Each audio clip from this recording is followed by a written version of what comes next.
Welcome back to episode 2 of our web app security series. And in this series, we are using Vuln-Bank to learn and test our web app security. If this is your first time of seeing this video, go to my profile, my channel, and look for the episode 1 so you understand what we are doing and how we got here. So, guys, this is the home interface for the Vuln-Bank.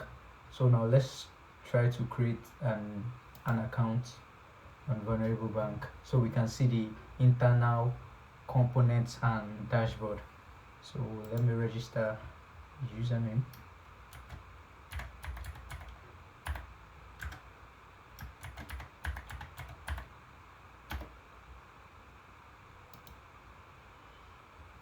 Registration successful.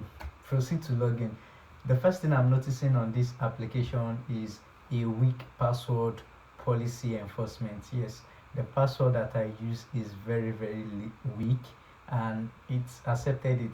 That's the first thing I'm noting on this application. So let's go ahead, log in and see what the internal dashboard and component looks like.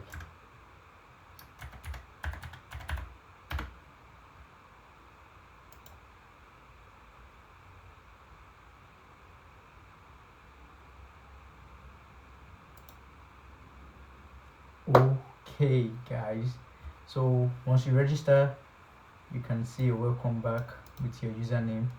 You are immediately funded with $1,000. If you are looking for money, I think you should just come and open an account with Vuln-Bank so you get $1,000 you can spend. Then we have an account number here and so many features to send money, request loan, create and manage virtual card, pay bills. You can upload your profile picture. This is a really nice one. I think the first thing I want to check out on this application is an SQL injection. Looking at the password enforcement policy, I really want to check out for SQL injection. So let's log out and get into that.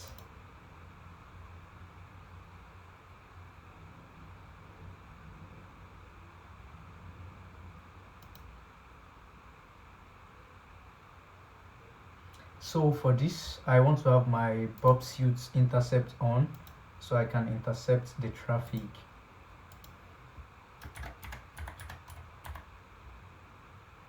So instead of using the password I created, I will craft a SQL injection payload just here and then use that.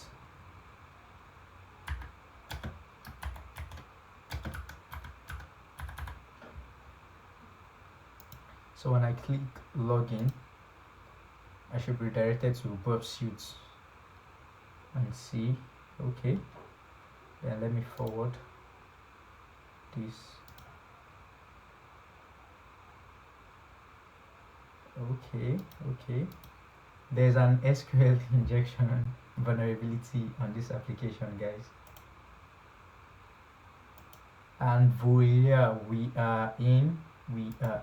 Yes, we are in using SQL injection. And then there's something I noticed there. When I was trying to log in using the SQL injection, I input my username, but now I can see that we are in an admin account. You can see welcome back admin as opposed to welcome back Chisco. Account balance of the admin is high, then the account number is high. So what happened here is when I supplied a crafted value for the SQL injection in the password field, the application authenticated me as an admin user even though I used my own username. So I think there's SQL injection. Yes, I know there's SQL injection vulnerability here, and there's an improper role authentication or enforcement after authentication on this application. So I think this is where we'll stop the episode 2. So guys, if you're enjoying this series so far, like, share, comment your thoughts, correct me if I'm not saying the right things, if I'm not doing it the right way. Make corrections in the comment section, share, and turn on your post notifications so whenever I post you can get it. See you guys in the next video.